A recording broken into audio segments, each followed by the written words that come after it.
Hey guys, and welcome back to the channel. In today's video, we're going to be talking about how much power a WRX CVT can hold and you can run safely on a regular basis. A little background about myself and why I should be telling you this is I was previously a WRX CVT owner. I made a lot of content about my WRX CVT. I did a lot of research into the platform and I explored my old WRX CVT quite a lot. And then I've also transitioned into my 2016 WRX, which is a manual, and I'm protuned through Brand Tuning. So I really know this platform and I love the WRX CVT platform. Just because I went to a manual doesn't mean I don't love the WRX CVT platform. This is really an ode to my WRX CVT guys and girls. I really do love that platform. So let's talk a little bit about what kind of power these cars can make, how much the transmission can handle. Because I know a lot of people out there want to get a WRX and a manual just doesn't make sense. So the CVT, the automatic transmission, is just such an attractive option, but you don't want to, hinder yourself with power. So it's really important to understand when you're looking at a WRX CVT, when you own a WRX CVT,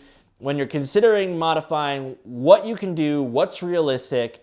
And I don't want to mean to stomp on all you guys that think you're going to make a ton of power, which you can, but I want to make sure it's all realistic. One of my favorite places on earth is the Facebook page for WRX CVTs. If you own a WRX CVT or you want to do research into them, definitely check that page out. They are awesome. But every once in a while you see the post of some kid that wants to make 650 wheel horsepower on his WRX CVT, and we as a crowd get to be like, boo, oh, sorry, man.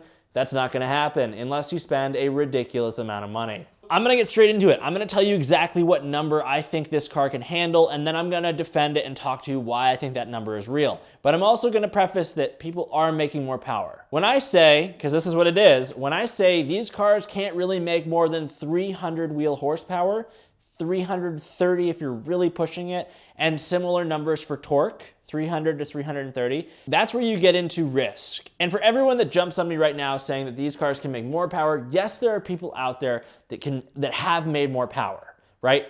You can, every once in a while, you'll see one that's made more than 330, under 400. That seems to be the common of that very small group.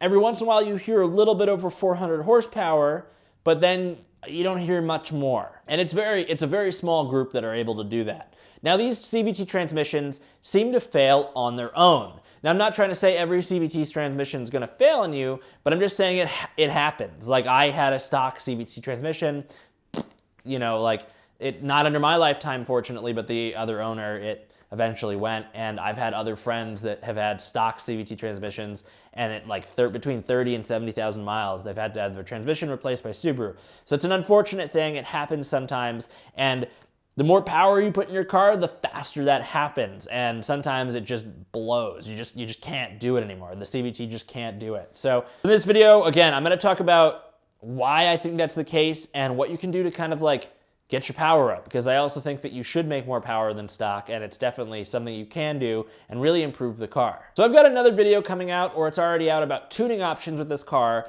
but something to consider and something to understand is most people, you look at Cobb, right? Cobb and their Axis port and their off-the-shelf tunes is the leader of, OTS tuning. And when you think of a WRX in tuning, you think of a Cobb Axis port and you think of the Cobb platform and Cobb tuning. That being said, Cobb only has a stage 1 plus off-the-shelf map for the WRX CVT because they are also firm believers at around 300. You don't know. And if you talk to most tuners, which I have because I was an owner of a WRX CVT looking to make more power, if you talk to most tuners will say, sure, I'll do it. Well, actually, that's a lie. About half the tuners out there that tune WRXs won't tune a WRX CVT. There's too much risk for them, and it's just bad press when they blow a transmission. The other half will say, I'll tune you up until 280. And then they'll tell you, at that point, you're risking your transmission. If you run your car hard and you run your car all the time, you're risking your transmission. You're decreasing the life of your transmission. And then a lot of them will say, if you pass 300 or 330 horsepower, wheel horsepower, you might be able to do it. But a lot of the transmissions are then just, you're rolling the dice. And I'm not trying to tell you guys, again, these transmissions can do more. But that's when you start to really roll the dice on something that costs between $8,000 and $12,000 to repair. And remember, guys, if you're stock under 100K miles or a little bit less, depending on the year that you have, Subaru will replace the transmission for free. If you've tuned your car, you will have to replace, not in this car, but on a CVT, a between $8,000 and $12,000 transmission. That is a lot of money. When I thought about making more power, what made me sell my WRX CVT and buy this car was got to the point where I realized when people started telling me, yeah, you can make 280 wheel horsepower, but then you start to risk your transmission. And I looked into what the transmission can handle, what the options were, everything there, looked at lots of anecdotal data, looked, crowdsourced lots of information. And then I realized that at my local Subaru dealer, because I went through this process where they told me my transmission had actually failed and went through the process. I got 3 different quotes in my area. All of them were $10,000 or above. That is an insane amount of money. That's a car. That's an older Subaru WRX right there. So it's something to be careful of.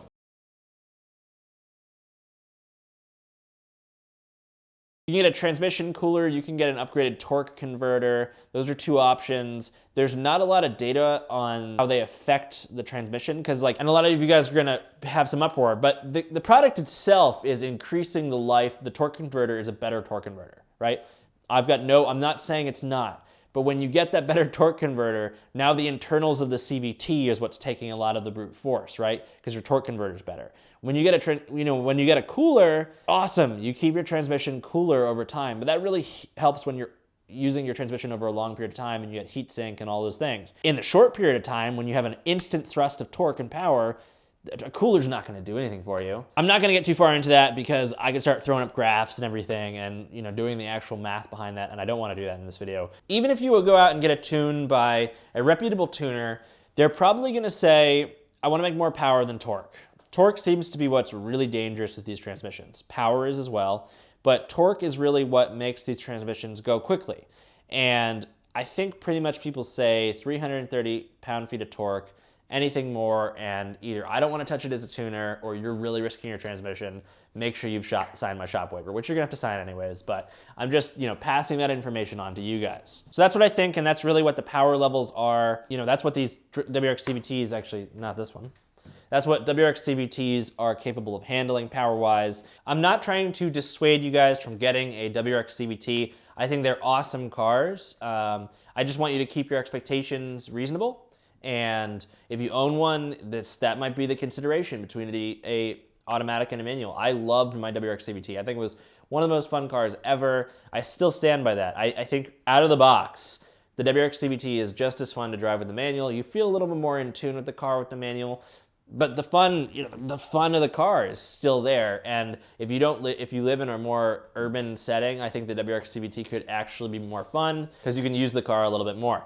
But when it comes to power, I think the manual is the better option because you can more safely make power. But that's a different conversation because the WRX CVT is still an awesome car. And my channel has definitely shifted to the manual side of things, and I've kind of left the WRX niche alone. If you actually look at other YouTubers that have made content about WRX CVTs, it's kind of the same thing. One of the other great WRX CVT YouTubers is Boost and Shutter. He's actually doing really well right now with his channel. I definitely recommend checking it out. But he's sold his WRX CVT and purchased a STI. And I can't speak for him and why he did that, but I'm sure he still feels very passionate about his WRX CVT and the fact that it was such a great car and he recommends it. I'm just saying that's another resource. So if you browse through the videos on my channel or his channel, those are 2 great resources for WRX CVTs if you want to learn more about them. And if you have any specific questions, definitely drop it in the comment section below this video. Want to see more WRX content or want to learn more about my manual WRX or learn about tuning cars or just anything in general automotive, please consider subscribing to the channel. I appreciate you guys watching. Thanks.